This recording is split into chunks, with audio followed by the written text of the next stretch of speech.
Actually, we are moving towards the collapse of our biosphere. Means also an end to organized human life. Tropical forests are particularly valuable to prevent that. What is the most common misconception that investors have towards rainforest, biodiversity projects? Well, to me, what's very saddening sometimes is that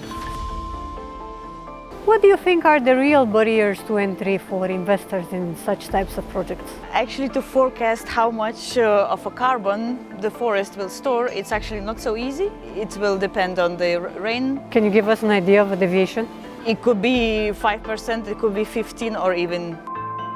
Marina, how do we get capital faster to this type of projects? Nowadays, the financing models, they basically fall into two buckets. What we are missing today is kind of something in between. Now is the time to actually change the course and make sure that our children and grandchildren have a viable planet to live in.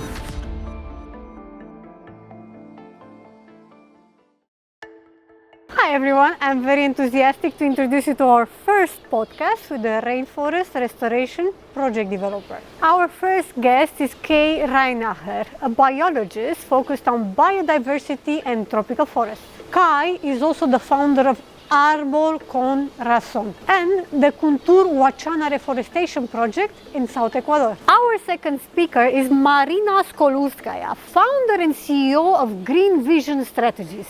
Their research focuses on new financial models, balancing returns, ecology, and community resilience. Marina, Kay, thank you so much for being with us today. Really great pleasure. I'll just jump into it. Could you give us, please, an overview of your projects, the local communities, the restoration efforts, the co-benefits? Baton to you. Sure, thank you.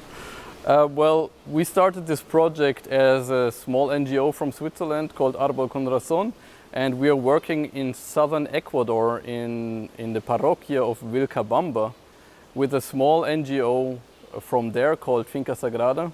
What we are creating is a tropical dry forest, so we are restoring the original ecosystem that was there before everything was cut down and turned into a cattle pasture. That was in the beginning of the 20th century, we don't know exactly when, but now it's not profitable anymore to do cattle ranging in this region. And so what we offer now with the reforestation project is an alternative to young people in the region to earn a sustainable and a fair salary with a very meaningful work, right? So we're providing habitat for threatened animals and plants that live in that region. So we're trying to conserve biodiversity in the region, and we're giving a new perspective to young people. Tell us a bit more about that. How does this project impact the daily lives of the local people? Maybe even walk us through the benefits they would have to participate in this project. Sure. So I think the most important person in that whole project is my co-project manager, Christian, who is a very passionate community member. He was born in that village, he grew up in that village, he's very engaged in the whole network. And I got to know him in 2018 when I went to Finca Sagrada for the first time. And then he was working as a contractor, constructing houses and pools and stuff. So he was working with the local workforce, and for him the community and nature is very important. And now that he has been working on this mountain with our reforestation project, he realized what his true passion is. Now he loves to work on that mountain, he loves to do this restoration project. And lately he went on vacation, and a few days after he went to Peru to do some holidays, he wrote me a message that he's already missing the mountain. He wants to go back and plant trees. So this is very amazing. And because he works with that much passion and heart for the project, he also engages his community in the project. And also what we do is we engage the whole community in the project by doing kind of side projects as well. Can you give us some examples of those projects? We have a small project where we work with the women in town to start agroforestry projects. So they're gonna produce their own food, and we help them develop products that they can also sell on the local market to create some income for themselves. And then we're also starting a community fire brigade that is ready in case of wildfires to protect the houses and other commodities of the region. Why this? Why now? What was the single moment or maybe driver that made you want to start this rainforest project? Well, for me it was in 2012, the first time that I went to Costa Rica and the first time that I stepped into a rainforest. It was just amazing. It was so full of life, it was colorful, there were so many sounds, different birds, and it was just amazing. So I just fell in love with tropical forests. And then right after that I studied biology, and I learned how valuable tropical forests are for the world and for us humans as provider for a good livelihood. That's a fascinating story. How about you, Marina? So actually, before meeting Kai, I have came across many of ecosystem restoration and reforestation projects, but all of them, they fell short somehow because I knew that maybe the land management practices are not the best or not how they should be. To be in particular, for example, there is lots of monoculture or planting non-native trees. And actually, when the trees are not native and then the ecosystem kind of is not complete or how it should be, so then these forests, they just kind of don't survive and then they don't reach their full potential. And then I met Kai, and with all his passion and kind of dedication, I feel the integrity of the project, and I know that he can do it right, properly, and that kind of ecosystem can be restored to the maybe even the better state that it was before the deforestation. Good, so excellent team. Then building up to that, why does investing in rainforest restoration or preservation matter right now? Well, I think environmental protection in general has always mattered and will always matter. Right now we are in a very delicate situation where actually we are moving towards the collapse of our biosphere, which means also an end to organized human life. And I figured that tropical forests are particularly valuable to prevent that, because actually they just cover 6% of the global land surface, but they host 2/3 of all species, 2/3 of all biodiversity.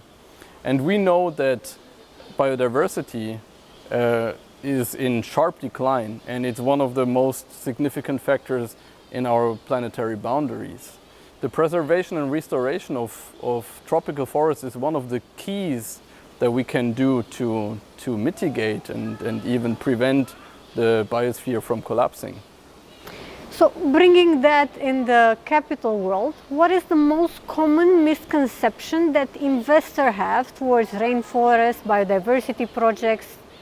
If you were to make an analysis of that, what are your thoughts? Well, to me, what's very saddening sometimes is that often tropical forests are looked at solely for their carbon storage potential, even though they do much more for our livelihoods than just storing carbon. So in terms of our global climate, they are very important because they actually control the whole global wind systems by pumping a lot of water vapor into the atmosphere, and also that way they create a lot of rain. So they also create food security in the whole world. And also, as I just mentioned, the biodiversity that they host is just unmet. There's nowhere in the world another ecosystem that has so much value for biodiversity, which is in turn very important for us, for the ecosystem stability or the stability of the biosphere. And also there are unknown treasures in tropical forests, such as, medicines for maybe curing cancers that we don't even know, and we're destroying tropical forests at such a fast rate. In 2024 we destroyed 18 football fields per minute, and so we lose treasures that we don't even know of. So why does this project matter from a food and climate systems perspective? Can you give us the macro lens? So from the climate perspective, it's very important to preserve and restore tropical forests because they actually act like a pump, pumping a lot of water vapor into the air, which is very important for the global wind systems. And at the same time, it creates a lot of rain, even in regions far away. And as I mentioned, there's a lot of biodiversity hosted by tropical forests. And both these aspects are very important for global food security because biodiversity creates stability in agroecosystems, for example, by pollination and by biological pest control. And then, of course, we need rain. So actually, for global food security, these tropical forests are indispensable. So we are destroying 18 football fields of the forest every minute. And if we continue this way, I think, and it's not only what I think, also the scientists, they claim that we will reach those tipping points and the whole integrity of the biosphere would be damaged. And that would kind of affect the whole climate on Earth and our livelihoods as well. What are the financing models that you use in order to develop this project? Our project is basically donation-based. We receive a lot of support from our crowd, usually rather small donations, and we are supported by private foundations. And for the past 2 phases, we have received roughly $250,000. And we need only a little bit more to be sure to finish the second phase by 2027. Just to give us an idea, the first 2 phases lasted how long? So we started in 2021 and we finished the pilot phase by 2023, and we started the second phase last year and it's going to last until 2027. And we're planning to have restored or replanted roughly 70 hectares of the mountain, and we have then 180 hectares more to restore. As you mentioned, in the ownership of one of your shareholders. Exactly. Yeah. What do you think are the real barriers to entry for investors in such types of projects? Well, in our case, I think it's the size, because we try to get involved with carbon and biodiversity credits, but it's very difficult as a project that is rather small with 70 hectares or 250 hectares. You don't really cross the threshold for being profitable. So you have to store at least 5,000 tons of CO2 per year to be profitable when doing a gold standard or something like that. And we kind of approach this threshold when we restore the whole mountain of 250 hectares, but it's kind of difficult to really estimate and to be sure that we really get profitable because it's nature and you can't really predict 100% how much carbon is going to be stored. So actually to forecast how much of a carbon the forest will store, it's actually not so easy because it will depend on the rain patterns and kind of amount of the rain during the upcoming years, and whatever you forecast and whatever carbon storage is in real life, and with the larger project sizes, deviations are really high. Can you give us an idea of a deviation? It could be 5%, it could be 15% or even 25%. So what can we do to motivate investors to engage in a cleaner and faster manner in such projects? Well, I would say in our case it's quite simple because we make sure that all donations go directly into the project. We're not paid for the project, we're doing it voluntarily. And if an investor wants to support our project, we can make sure that 100% of each donation goes directly into the project work to Ecuador. And also if an investor makes a larger donation, of course he gets in touch with us and he can also decide together with us what exactly he wants his funding to go for or to be used for, so that he can choose what effect exactly the project can or the funds can make. However, I mean, your expertise obviously does play a role. So an investor can guide, but having as a right hand experts such as yourselves. Of course, I mean, it has to be a dialogue. So we can advance in our project and we can also bring our knowledge, right? Because we have been doing this for 4 or 5 years now. And I think that we have now the expertise to be good consultants to decide what the money is best used for. Marina, how do we get capital faster to this type of projects? So I think what we have nowadays, the financing models, they basically fall into two buckets. We have non-profit projects that get their funds, such as SKYs, from philanthropic foundations.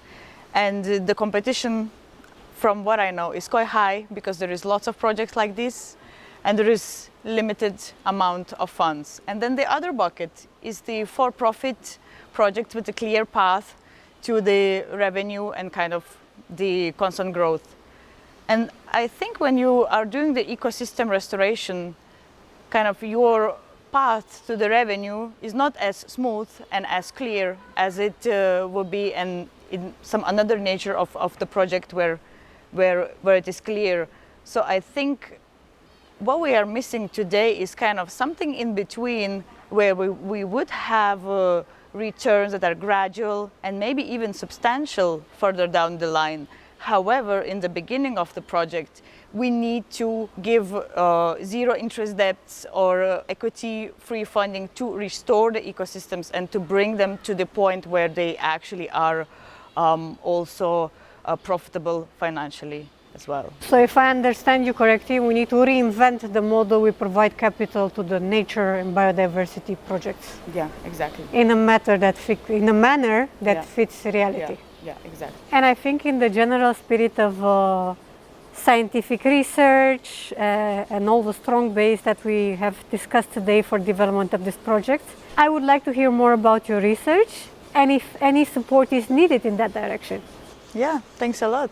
So actually I'm at a very early stage of my research and currently I am looking for forward-looking investors. So the vision is to, in the participatory design workshops, to co-create together the alternative financing structures, mechanisms, and basically the architecture that allows to balance the financial returns, the ecological health of the planet, and also the community resilience. So to put in one sentence, that would be something, some architecture that would be would allow multi-benefit, risk sharing, and value layered mechanisms to fund the projects such as SKY. That is very innovative. Can you mention the university umbrella of this project? So together with the KAI, we are studying at Zurich University of Applied Sciences, ZAW, and our master's degree is called Entrepreneurship for Regenerative Food Systems. Excellent. What support is needed to unlock the next milestone? Walk us through what you would need for the short, medium, and long term. All right, so for the Kuntur Wachana reforestation project, we have most of the funding that we need to finish the second phase by 2027. What we still need is roughly $30,000. That's what we basically need to plant the 350 tree islands that we are planning to plant on the mountain. And then we are approaching the next phase of the reforestation, but we cannot really say yet how much money it's going to take to restore the other 180 hectares of the mountain, because that depends a lot on the results of the reforestation effort from the second phase. However, I'd like to mention that we're also working on a second project also in Ecuador, which is called PalmOil Plus. And that's where we are trying to revolutionize the palm oil sector, the way that palm oil is produced from a destructive force to a constructive force. So we are planning to grow oil palms in diverse dynamic agroforestry systems that help preserve biodiversity and also restore soil fertility. And we are now approaching the pilot project that we are going to start in January. and we have just started a crowdfunding campaign on November 1st that's going to last until the end of November, and we would be very happy about any support. And of course, we appreciate a lot every donation that we can get for our project, because now is the time to actually change the course and prevent the collapse of our biosphere and make sure that our children and grandchildren have a viable planet to live in and also enjoy all what we can enjoy today, the pleasures of tropical forests. And that's a wrap of our first podcast. We are eager to showcase more real-life examples. And if you want your project in the spotlight, get in touch.